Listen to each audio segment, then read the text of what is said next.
wine review podcast where we waste our wine so you don't have to. On this episode, we review a red wine from California. Aaron, I Thank saw you you wanted so to jump much. in there. Oh, Aaron was almost a trying to battle? jump in. There was. We almost had two red wines from California. no. I didn't know.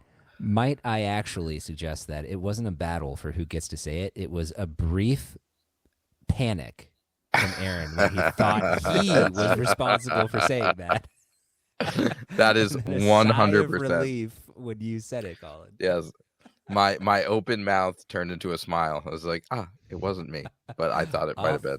The hook. Love it. Well, okay, very, very good. So, red wine from California sounds fantastic. Listen, thank you so much for joining us today, listeners. So happy to have you. I am Joel, and as always, I am joined by the amazing Aaron and Colin. Hey, guys, how are you? Hi, Joel. Amazing. Wow. Hi, You buddy. guys are amazing. Feel I hope you amazing. guys had a wonderful Thanksgiving holiday with friends and family and I everything love good. Thanksgiving, man. I think it's It my is favorite good. holiday. I'm not going to lie. I just Okay, love, go on. Yeah. yeah, I love, do you know what it is? I love, More than Christmas? Yes. More than Because I'm Halloween? I'm with I'm you. an eater. More than I'm an Labor Day? eater. I just want to eat. Yeah, obviously more than Labor Day. That's a pretty easy one. I love all the food that comes with it. I love the turkey. I love the stuffing. I love the mashed potatoes. Yes. Just give it to me all, you know. Mm. Can And I the say something wine. else on this? The wine, the football, wine. the parades, and then also, I love when I have like a gift that I really want to give somebody and all that good stuff. It's so fun, but no pressure to give gifts to people okay. at Thanksgiving. Yeah. It's just about hanging out. I Enjoying yourself. love that. Yeah. For a second, Yep. I thought you were saying you love the gift giving at Thanksgiving. I was No. like, sir, you You guys don't celebrate exchange gifts? Thanksgiving way different than we do. My Oh, God. No. It No, is that's the a good call. It's absence a good that call. makes it so wonderful. Yeah. No, it's Yeah. all the good stuff about Christmas without any of the pressure and expenditures. You know, 100%. all the friends, all the family, all the stuff. No, I'm with you on that, man. We had a blast. We hosted Thanksgiving this time for the first time ever. We had friends come up for Thanksgiving, then we had additional friends join us the next day for our traditional Friendsgiving, and then also like neighborhood friends joined us. So we had quite the hootenanny here at the Clelly house. Many kids, lots of food, lots of wine. It was a good time all around. That is Shared by all. I love a good hootenanny. Sure. It takes a lot to get So to the good. hootenanny level, and we were there and beyond. It does. That's impressive. We, Not everybody can say they had a hootenanny. It's so true. Full hootenanny. Well, good, guys. So glad to hear everybody had some nice time with the family. We're kind of in, I think, that interesting time now between two major holidays. Got a couple of weeks to Yep. be a little bit normal while we prep for the next one. But today, Normal. you know, Dude, I gotta put Christmas lights up now. I gotta start buying gifts. true. I gotta there's nothing normal about the next 3 weeks, man. My life is an intense pressure cooker at this moment. why every single year around January 5th, I'm like, I'm going to start doing my Christmas shopping in July. LOL. And I never do. I don't think about it until about 3 weeks before Christmas. Anyway, today we don't have to worry about any of that. Today we just have to worry about hopefully true. enjoying a lovely bottle of wine together and having some fun. So on this episode, thank you so much again for joining us. What you can expect, we're going to have a lot of fun. We're going to try today a red wine from California. We're going to play a little Where's the Lie? And we're going to play one of my personal favorites, PiNope or Chardonnay.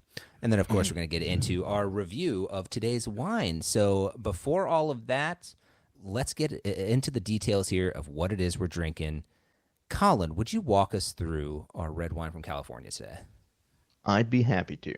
So this is from the producer, Austin Hope Winery. This is the Harvester Cabernet Sauvignon from Paso Robles, California. This is a 13.5 ABV, and we bought it at Total Wine for a price of $19.99. Hey. And this, $19.99. yeah, and this was my wine. This was my pick. And Tell us about that. yeah, sure. This was pretty simple actually. So Total Wine has this on their website as the best wine of 2024. So I couldn't help but think to myself, what what could possibly make the best wine of 2024? And I had to find out what that wine actually was. So that's why I wanted to pick this wine. I wanted to see what the best number wine of one 2024 was. wine. Yeah. Number one Wow. wine. So Now, I don't know what parameters they use. I don't know that was how going to it be got my to number question. one. Yeah. Yeah. But I'm interested to try it. If it's number one, a lot of people got to like it, right? I guess so. I guess so. Well, that's exciting. I mean, number one of the year. So Number hopefully one. that means again, I don't really know gotta how be they're doing good. these They're rankings, number one. but They're number one. Yeah. hopefully that means That'll it's going to be- be a fun time. That'll be interesting because we tried number 18? Didn't you bring somewhere in the late teens on I the think show? it was like 15, 16, something like that. And I think Yep. you guys enjoyed a little more than me, and I was Mhm. surprised that it would be really anywhere on any top 20 list. But so it'll be interesting to see if number one actually deserves that spot, or Yeah, it's just, maybe a list. because at least when you're talking about wine number 13 through 20, there's a little wiggle room. You can make an argument as to why that's why it's not in the top 10. This is number one. Number folks. one. Number one. So that's Yeah. that's pretty crazy. So we'll see. It better blow Hopefully my it's, mind, is it's all I'm deserving. saying. Yeah.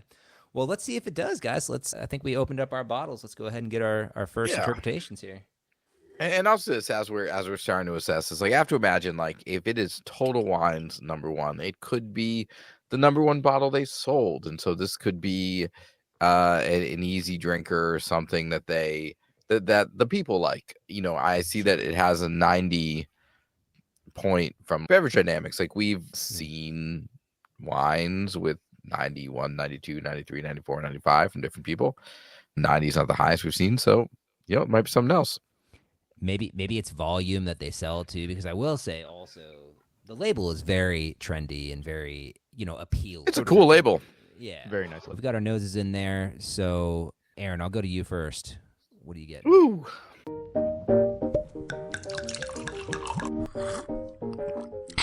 Tastes like wine. Yeah, it is. It is a big smeller. Definitely a lot of those dark fruit, plum, a lot going on.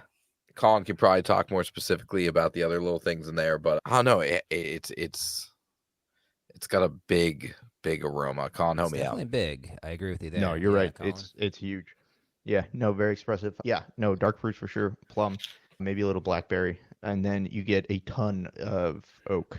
I mean, this wine has definitely seen either some oak or some sort of oak enhancement. I would imagine just by the smell, it's going to be American oak and not French oak, because this kind of hits you over the face with the vanilla, as opposed to Yep. is kind of like a background note, a nice lift of vanilla. This is more like, hey, welcome to Vanilla Town, idiot. That you're getting vanilla. Population U, Um, dog. Yeah. Yeah, population Yeah. you, bro.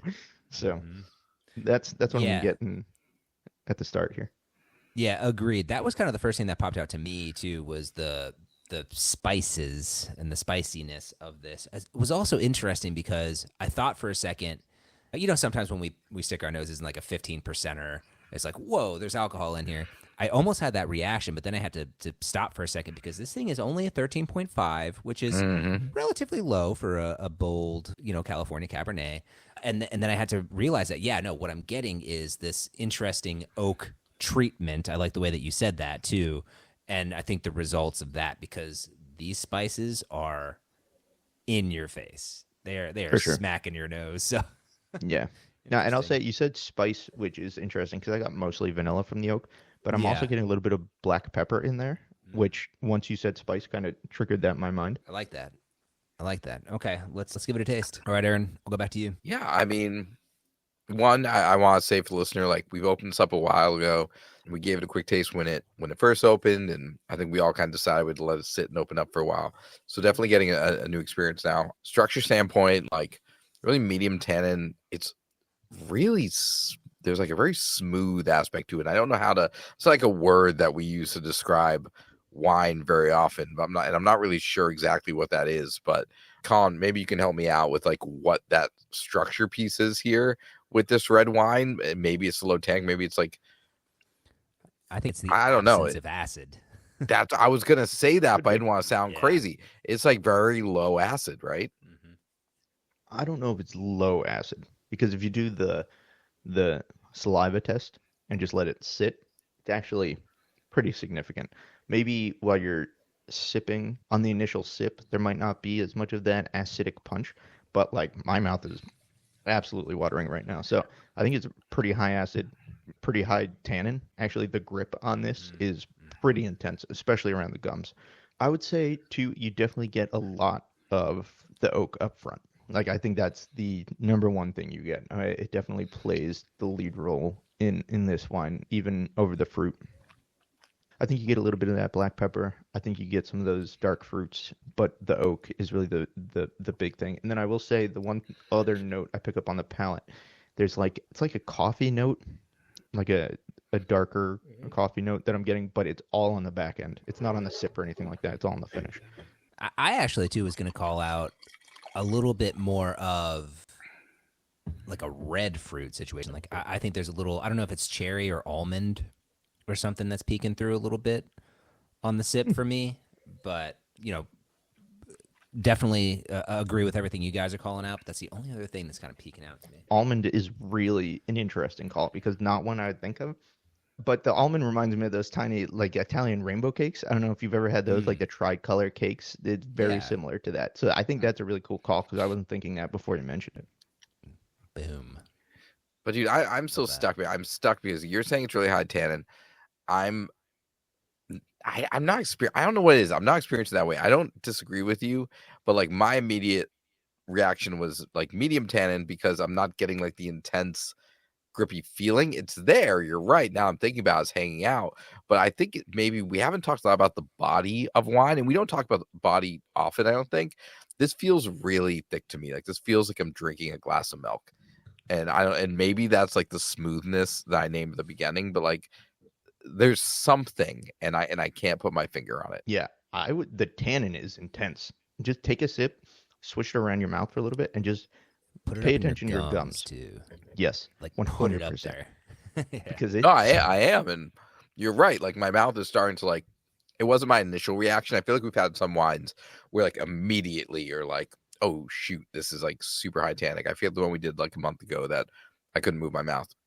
Now I'm starting to see what you're talking about, but the body of the wine is really throwing me off, and I don't know what that like. Yeah, I would say the body's probably medium plus to high, and I think there's really no acidic punch here. While there's a lot of acid, and it kind of balances out the tannin, and you can feel it in your mouth with the saliva.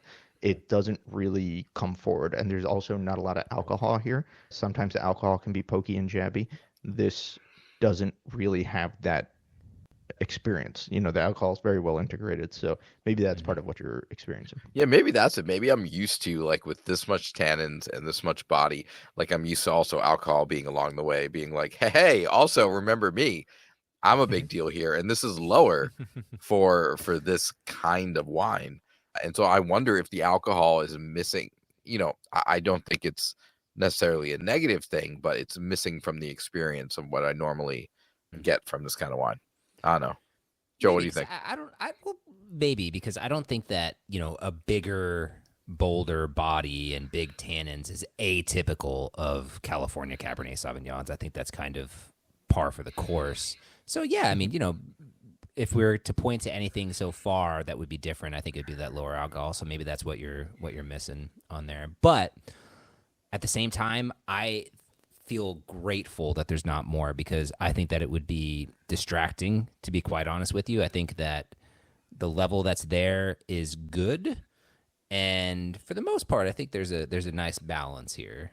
All right. Well, I think we called out a lot of really cool stuff about this one. I do think that this is going to be one that will be very interesting to come back to again and, in a little bit. So we'll let that sit and kind of do its thing here as we get into a couple of fun games we have coming. The first one of those, where's the lie? This is the only thing you will learn.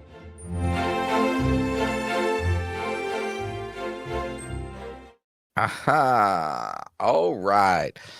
Okay, folks. So for one of my also favorite games, my first one being Spellmalier because I don't have to spell, but my other favorite game is Where's the Lie because I don't have to be the person that figures out what the lie is. So this is how this game works. I'm going to read some really awesome information about the Hope Family Winery who made this wine that we're drinking today. So we'll learn a little bit about them. And Joel and Colin need to listen closely to what I'm reading, because throughout this story, which I have kind of stolen from their website, I've dropped in what I feel are some pretty blatant lies. And it's important for Joel and Colin to listen. And when they hear a lie, yell stop. They don't need to know the correct answer. They just need to know that what I said was incorrect. Something's fishy here. Yeah. They just need to know the fishiness level is high. All right. Joel, Colin, you ready? I think so. I get so, just a sidebar here, I get so nervous on this game. I get so amped up because I'm just like, good. My brain is just going so fast here. So let's do this. Good. And you know, along the way, listen closely to all of it because you're going to learn a little bit about the Hope Family Winery, and it's a cool story. So here we go. Lovely. Love it. The Hope family has been farming in Paso Robles for more than 300 years. Stop. False. Stop. Damn it. I said false. Joel got it. More than 30 years. When they arrived in this barely discovered region, they planted apples and grapes. Little did they know. Oh, that was true.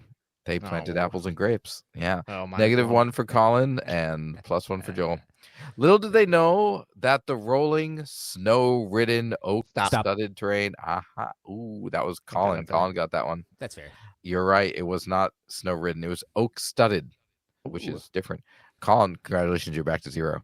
The oak-studded terrain of Paso Robles would one day become a viticulture terroir of significance and one of the top wine-growing regions for quality red wine within the East Central Coast. Stop. Colin got that one too. Obviously, it's just the Central Coast of California, which is not on the East. All right. Tied up 1-1. Don't call it a comeback. Ooh, Don't call it a comeback.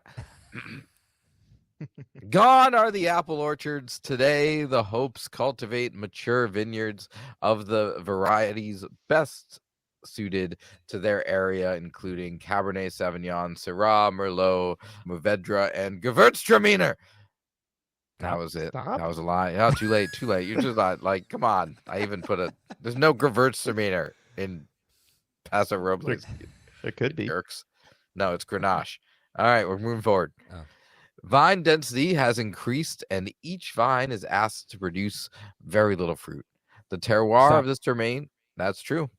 Oh, you lost a point. Right. Back to 0 for Joel. Okay. Right. Colin, that's something you've talked about before, right? Like producing less fruit on the vine so that the fruit themselves pack more punch. That's correct. Yep. Yes. That's 100% correct. I remember things. Very smart. The terroir of this... Thanks, Bob. Very smart. I'm going to put that statement right here on the fridge. Yay, so everyone can see it. The terroir of this domain expresses itself in its unique regional characters, regardless of the varieties planted. The expression of Paso Robles is displayed in the glass with spice, licorice, and berry on the nose, soft textures, silky tannins on the palate, and a warm feeling below your belt. Stop. Here's the thing about that one. That could be true. It's just not what they wrote. It's just not on their website. Yeah. And so that was Colin by a hair. Way to go, Colin. Hey, you did not like this game before, Colin, and you have really upped your speed. Yes, a warm feeling under your belt is not part of their website. Everything else is true, and I'm sure it's a wonderful feeling regardless of where it is in your I was body. going to say, sign me up. Yeah. 2 points for Colin. Joel's 0. Okay.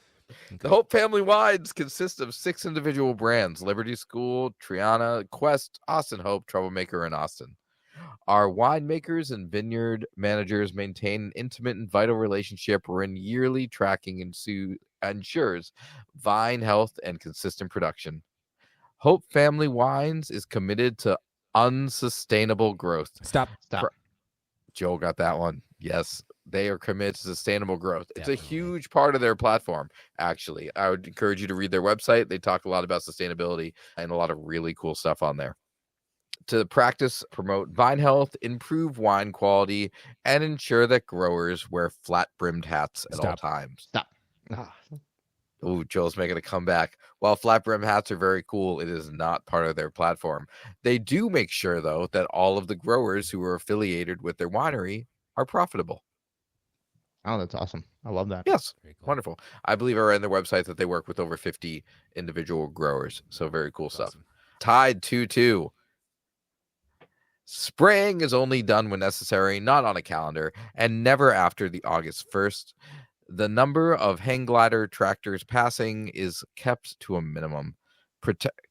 Hang gliders, guys. Neither of you are going to say anything. You Hang said gliders. hang glider tractors. I didn't know if that was. a That type of sounds tractor or not. crazier. That's worse. I don't know.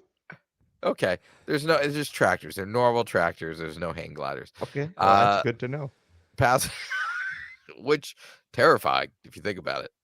Protecting the integrity of the root structures and avoiding compacting the soil. One visits the guys. It's getting down to the end. You only have a moment to clinch victory, so don't be too Let's do nervous. this. But don't call it when it's not there. But don't waste your opportunity. But Okay. be careful. One visits their estate vineyard, and you'll know that Chuck and Austin Hope are dedicated wine growers who love the land. Oak trees are protected by armed guards at all Stop. times. Joel by a hair. Our creek beds are alive with wildlife, native plants, and piranhas. Red tail. Oh, that was Oh, piranhas are true. no. It wouldn't that be nice? No, it's just I was at the same time. It was weird. I think it was calling by a hair. Creek beds with wildlife and native plants, but unfortunately, no piranhas. Even though I'm sure that would protect the vineyard more. Red-tailed hawks nest here. California quail are year-round residents that grace the vineyard. The vineyard is alive with everything that defines Paso Robles. You guys tied 3-3. Congratulations. And Bring we up all the learned chicken something. tape. That was nice. Yeah, no, I appreciate the story. That was great. It's cool. They're they're Colin focused on Selfie. sustainability. It's a family-owned and operated wine. They have all sorts of different stuff going on. They work with local growers. I think it's very cool. It is very cool. I love a winery that cares about the people that they work with. No Yeah, pretty piranhas, no young armed guards, winery, but too. no Gewürztraminer. Yet. but- Hate to see it. Yet. You Cool. never All right. know. Well, that was Where's the Lie? Very fun. Well, I think that's the first tie in Stop Wasting Your Wine history. I'm proud to be a part of it with you, Colin. Yeah, feels good. Yeah, it feels okay. It feels okay. I'm not going to say it feels good. I'm going to say it feels okay. You know what does feel good? A little PiNope and Chardonnay. What do you guys think? Hey, Chardonnay! hell yeah. I Chardonnay for that. This is a pretty much just a fun episode here. We're not going to be learning too much. We're just going to have some Yeah, fun. but we We're just gonna learned try so much. we did, just yeah, learned so absolutely. much. We learned a lot, yeah, while we played a game. Super fun. And then we're going to play a little PiNope or Chardonnay. If you haven't played this with us before, which hopefully you have, one of my favorites. So we're each going to just present a quick scenario to you. And we're just going to present a quick scenario here and pose the question, is that a PiNope? I'm not into that. Or a Chardonnay? I like it. Who wants to go first? I'll kick it off. I got one. Do it. So we were at a birthday party for one of my son's little buddies this weekend, and I noticed that the hosts were serving alcohol, which, Mhm. you know, that's fine. But I was surprised Good. at how hard some of the parents went at All the, right. the kid's birthday party. So PiNope and Chardonnay, are you drinking hard at a 4-year-old's birthday party if the alcohol is provided? I have some qualifying questions here. Please. First of all, I want you to paint the picture of how hard some of these parents were going because that sounds hilarious. Well, I mean, I watched one guy take down like 5 Trulies, which, you know, at a 4-year-old's birthday party is a lot. It's going. It's going for it. Yeah, for sure. Yeah. So in your scenario, where are we? Give me, I need more information. Sure. No, we're just hanging out. It's a backyard party. There's some burgers on the Oh. grill, you know, where, I mean, the alcohol was provided. It wasn't like people brought alcohol and were enjoying their own alcohol. Sure. So, everybody's chilling, hanging out, having a good time. Okay. I have my answer. Aaron, do you want to go first? ChardonnYay. Kids' birthday parties are a lot. They are a lot when you're at someone else's birthday party. Yeah. They're a lot when you're hosting it. They're a lot when they're at an event, and they're a lot when they're at a house. Mm-hmm. There are so many kids doing so many things, and some kids are doing things that you as a parent are okay with, and some kids are doing things that you as a parent are not okay with. But there's a bunch of kids there, and you can't manage it. So what you can do is you can drink. You can drink 5 Trulies in the span of 32 minutes.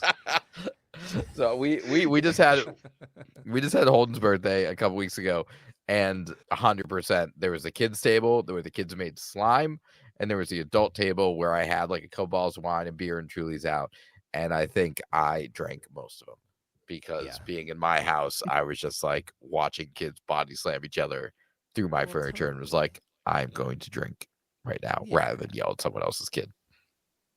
Can I ask you this? Do you feel the same way as a guest at somebody else's house? If you were to go to somebody else's house, are you pounding 5 Trulies or just hanging out? No, I think if I'm at someone else's house, I'm keeping an eye on the host. If it is my kid got invited to a birthday party of a random classmate, and I don't know the parents, I'm maybe drinking a beer or something to loosen up and relax and like talk to people.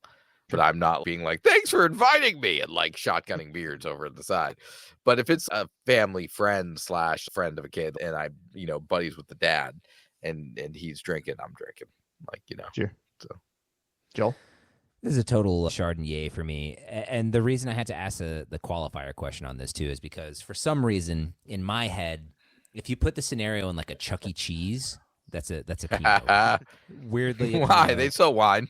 I know you can get a pitcher, absolutely. But for some reason, something about that, maybe it's the fact that like other people's kids could be there and like you don't want to be wasted when the little most likely are there band starts playing. I don't know, that seems weird. If you're in somebody's backyard, like, what's going on? If you're in somebody's backyard and it's a friend, that's another good qualifier question, Aaron. ChardonnYay. All day, 100%. Let's have some fun. It's for us, too. My gosh, what are the kids going to do? Run around, go crazy? Yeah, I think it's a situational ChardonnYay. I think, given the situation, you either have one or maybe a couple. But, I'm also not trying to get hammered at a 4-year-old's birthday party. So not trying, but I think, and yet. That's true. All right, I have one for you guys here. This involves, just to paint the scenario a little bit, you're on an airplane. Okay. I love being on an airplane. I do too. Yeah. I actually don't mind it. I sleep every time, so it's relaxing. easy for me. Me too. Sleepy Watch planes. a movie, read a book. It's fantastic. All right, so let me paint this picture. The service has come by. You've enjoyed a beverage. You can be up front. You can be in the back. Doesn't matter. No service is happening at the time. Hall aisle is totally free. PiNope or ChardonnYay, ringing the call bell to get another, let's say, little mini bottle of wine. PiNope or ChardonnYay? Oh, yeah, ChardonnYay, 100%. Yeah? Why not? Yeah, if you want another drink, go for it. I mean, how else are you going to get it? I feel like if you're looking for something else, you got to just go for it. I mean, I feel like that's not terribly offensive to anybody else. You want to drink, you got to drink. Okay. I think it's situational for me. I think if I am in a section of the plane where I get my drinks for free, then I might like just walk up. I might just I might walk up, I might flag someone down. I might like last time I was on the plane, I came out of the bathroom and the flight attendants were sitting there and I was like, oh, can I grab an IPA? And they were like, sure. Because they knew I was in the section where I got free drinks. Now, if you're not in the section where you get Mr. free drinks, World traveler over here. you know it. Not often in Absolutely. the free drinks section. I'm not gonna get a lot in life, but I'm gonna get free help drinks yourself, on an airplane. Mr. Colelli. Yes, please. Thank you. And thank you Absolutely. again for flying with us. But if I'm in a section where they're gonna charge me, I'm gonna hit the button. I'm gonna hit the button because they have to bring the gizmo back and do all these things. So That's fair. Any concerns about being viewed as a lush? No? oh, No. zero concern. Just Okay. Zero I'm more concerned about like what's that Very good. button for? Like, is that button for emergencies? Is that button for help? Is that That's button for my what? thing. What is the point of the button anymore? I don't know. Yes. It's to call the flight attendant. Okay, yes, but is that a call-worthy situation? I'm Or do too you wait for them to sober. walk by and you flag them, give one of the the polite little point, oh, excuse me, as they walk by, but you're hitting the button calling? Sure, why not? I mean, Yeah. it's to get their attention. It's not hit button in case of emergency. It's if you need the flight Yes, that's attendant, true. you hit the button. So why not? That's fair. Joel, you pose this question. What are you doing? You hitting the button? You flagging them down? What are you doing? I think I'm PiNope on this one. I do think I'm PiNope. I might do the as they're walking by, the little, oh, can I actually grab another one? Like that, like a little sly like that. I don't think I'm hitting the button for them That to is the come move. over and bring me another drink. But I respect your position on this. All right, Aaron, you have one for us? Yeah, real quick one. PiNope Chardonnay, when you are walking around the neighborhood with your kids, either for Halloween or Memorial Day party, or my town has parades for everything. There's a Christmas parade coming up. There was all sorts of parades. Are you putting wine in your Yeti? Or Absolutely. is that weird? Sure. Chardonnay. Oh, Chardonnay. yeah. Why not? Oh my God. Yeah. Yeah. We didn't age out of that yet. That's a responsible thing to do at this Oh. age. That is the most responsible way to travel with wine at a community event. 100%. Yeah. I was For checking. sure. I'm Chardonnay as well. I just wanted to Oh, make yeah. sure that speaking about being a lush, like Well, No, that's yeah. that's the thing. Chardonnay. Nobody knows what's in that Yeti, baby. That's that's right. what I'm saying. You're staying know. hydrated. This is coconut water. Plausible deniability. Just, yeah. It's fruit punch. Yeah. All right. Love Fantastic. it. Thank you. No, I like that. The nice, easy one to. Take Yeah, us it's out one of we that. can all I agree on. appreciate It's that. okay to put your wine in your Yeti. Go out. Oh. Go forth. Go west, young man. Listener, Just go. if you've been worried about that yourself, this is our stamp of approval. You don't have to worry about that. Go for it if you're walking. Yeah. All right, gentlemen, love it. Lots of really important things talked about here. I hope we struck a chord with somebody listening at home. We nailed a lot of places you can drink today. We're like, you Yeah. can drink at a birthday party. You can drink on a parade. You can Sure. drink during a parade. Stop wasting your time. Yeah, I guess that's true. We did Drink. hit a lot of that, didn't we? Well, Yeah, speaking we of did. drinking, I think we got a little bit more actual business to do here, gentlemen, if we want to steer back to that. Got a little review here to do of this wine. Before that, anybody got any additional notes to call out? Any big changes here in our Austin Hope Winery Harvester Cabernet Sauvignon? Yeah, I will say the more time you give it, the better it gets. The I was oak gonna say has sort the of backed off. Same thing. Yeah, for sure. The oak has kind of backed off. The fruit has kind of moved forward. All the flavors are a little bit more integrated. The structure feels a little bit nicer. So definitely decant this one.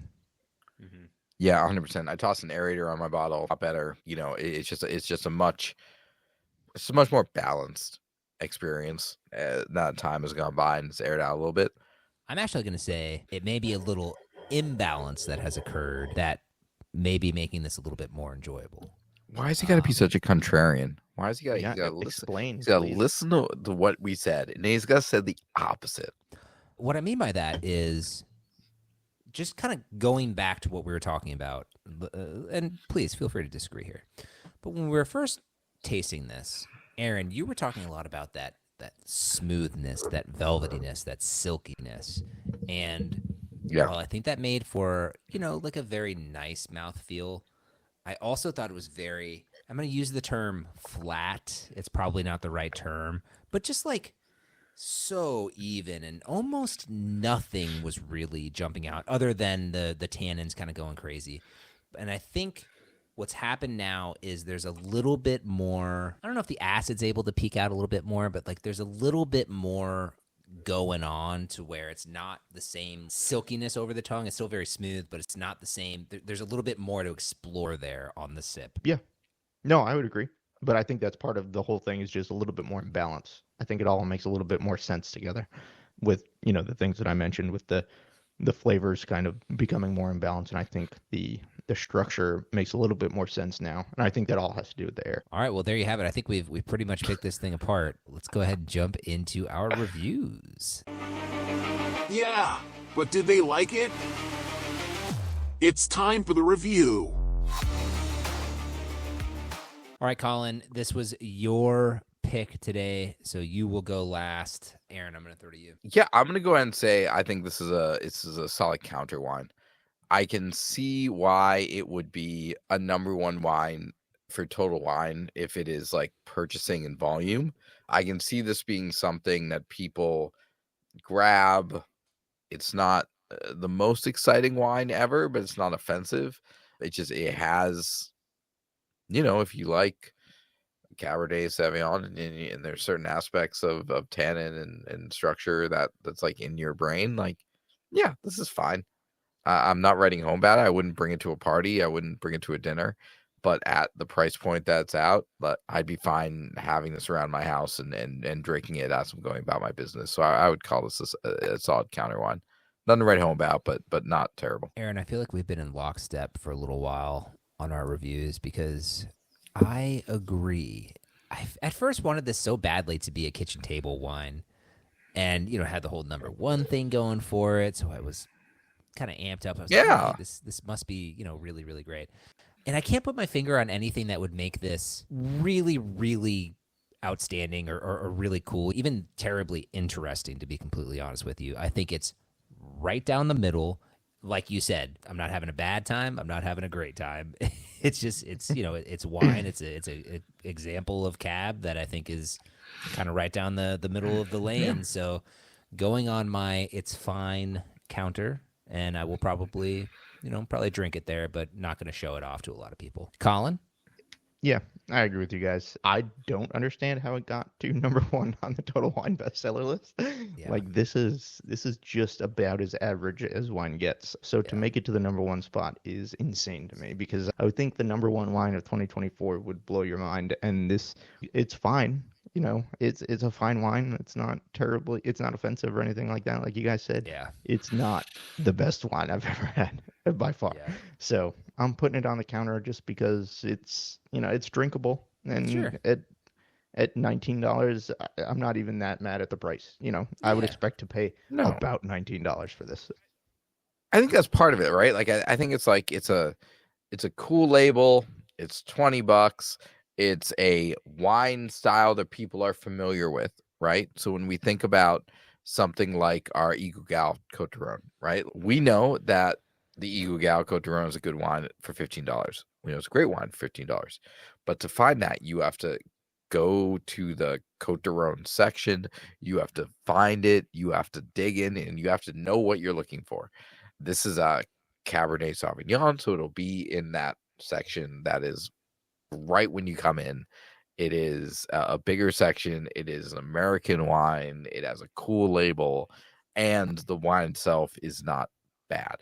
So I would say, like, I'm not surprised it is popular. To your point, number one is like, really? But I can see numbers and like just accidentally it becoming the number one wine because it's just marketing and availability. And I don't know. I get it. I'm not surprised by it, but it's just like it's available and it's there and it looks cool. I guess that calls into question the scale, though, right? Like what is the metric they are using to make this the number one wine? Because it's not how good it is. That's for sure. Yeah, and I will say the research department did spend some time on this before the show and could not find much information on what goes into the Total Wine top 20 wines of the year. So, not really sure what leads into it. I mean, there's no argument on their end that it is the best wine, right? Like, there's no major awards. There's like 190-point review from a company, but there's no medals or awards or scores from this huge reputable source. So they're not even making the argument that it is the best tasting wine on the planet. They're just saying for them, from their standpoint, it was their number one wine of 2024, which could solely be volume sold. Yeah. I wonder. Probably never know. We may never know, but I do want to know. I think we might need to pause here for a second. $20 for this Austin Hope Winery Harvester Cabernet Sauvignon from Paso Robles. Is this a waste of your wine? No. No. My vote's no. Barely. Yeah, but barely. If this was a little bit more expensive, I would say yes. But I don't mind paying $20 for this. So I'm not. I would like to see this. Yeah, I would like to see this 18. Honestly, it's a small thing, but this bottle was at $17 or $18. This would be a bottle that I'd grab every now and then to just have as a backup. But at $20, like I probably never gonna grab this again. Okay. All right. Well, there you have it. We had to pause for a second because, you know, it's an interesting one on this round. But I'm with you guys. Not quite a waste. I'm not saying you have to run out and get it, listener. If you've got a favorite cab, maybe stick with your fave there. But if you're looking for something new and you want to be somewhat sure you won't be disappointed, this has the Stop Wasting Your Wine, not a waste of your wine stamp. So you can give it a shot. Let us know what you think as well. If you do give this number one wine from Total Wine 2024 a shot. Aaron, if the folks at home do try it and they want to reach out and let us know what they thought, or if they have a recommendation for us, how can they contact us? Yeah, go ahead and reach out to us at Stop Wasting Wine on Instagram. That's where we're mostly active, and you can send us a message. We will absolutely write you back. Check us out at stopwastingwine.com. Find us on Facebook, Stop Wasting Wine, and YouTube. And most recently, if you're one of the many folks retreating to Blue Sky, we're on Blue Sky as well. So, hang out with us there. We currently have 3 followers. And if you can do math, there's 3 hosts. I saw somewhere I saw somewhere that we are the #1 wine review podcast on Blue Sky right now. That might be true. Absolutely. 100%. I don't know what metrics go into deciding it, but we are the #1. Doesn't matter. Of 2024, #1 wine review podcast / Absolutely. wine comedy podcast Absolutely. of 2024. Love it. Well, so much fun. Nice to hang out with you guys. Love when we could talk about one of these wines. Thank you, listener. Thanks for hanging out with us. Hope you enjoyed it. Hope we'll see you again next week for another fun episode of Stop Wasting Your Wine. And remember, stop wasting your wine. Bye, y'all. Bye.